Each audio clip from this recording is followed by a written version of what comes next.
వలన చాలా లెక్కలు మారిపోయాయి. వీటిలో సినిమా రంగం లెక్కలు కూడా ఉన్నాయి.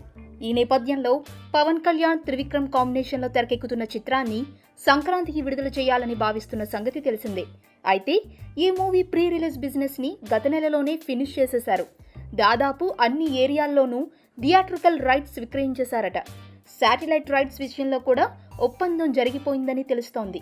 దీంతో ఈ మూవీ బిజినెస్ కి జీఎస్టీ ఎఫెక్ట్ పడలేదని అంటున్నారు.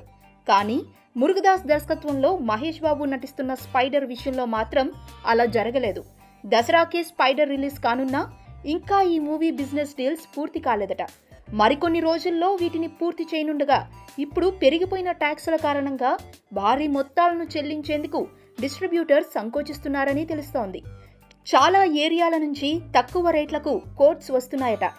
పవర్ స్టార్ జీఎస్టీ దెబ్బను మిస్ అయితే సూపర్ స్టార్ మాత్రం దొరికేశాడన్న వార్తలు వస్తున్నాయి.